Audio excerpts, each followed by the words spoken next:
nə məcburdur ki, mütləq hamı dünyaya 2-3 uşaq gətirmək üçün yüksək gəlirə, şəraitə malik olmalıdır. Yəni bütün dünyada ailələr belə yaşayır, hamısı zəngin kimi yaşayır ki, 2-3 uşaq olsun. Deyirlər, yox, biz 3 uşağı saxlamaqdansa birini xan kimi saxlayaq da, bunu nədir, alaq, bunu yüksək səviyyədə. Bu yanaşma nədir doğrudur yəni? Mən sizə bir şey deyim də, bir-iki dəfə bu ifadəni mən işlətmişəm, düzdür, biraz o qədər də uyğun ifadə deyil. Bugün dünyamız bizim cəmiyyətdə öz cızığından çıxıbdır. Yəni bugün dünyada bir harınlama prosesi gedir. Yəni sizin dediyiniz kimi. Bax, vaxtı ilə ailədə 5 övlad olurdu. Bir-birinin ayaqqabısını giyirdi, bir-birinin paltarını giyirdi. Kənddə, rayonda insanlar ayaq-yalın məktəbə gedirdi, küçələrdə qardılar. Yaxşı, mən demirəm elə olsun. Təbii ki. Amma valideyn də övladını bu qədər ərkön böyütməlidir. Valideyninə, övladına bahalı maşın, bahalı paltar, bahalı saat. Ona görə də çox ərkön bir gənclik yetişir.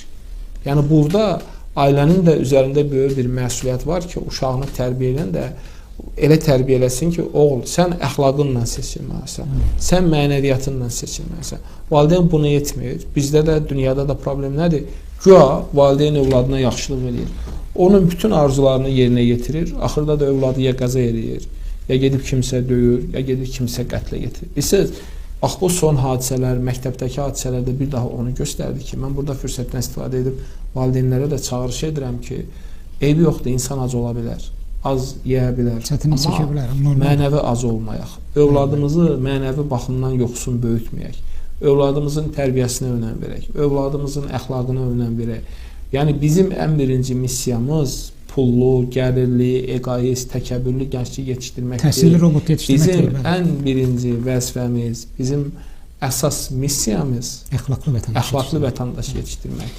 Yəni, bayaq da mən dedim, savad bilik çox yaxşıdır. Amma əxlaq yoxdursa, mənəviyyat yoxdursa, o savad bilik bizim başımıza bəla da ola bilər. O qədər savadlı bilikli insanlar var ki, nə vicdanı var, nə insafı var, nə mənəviyyatı var, nə əxlaqı var.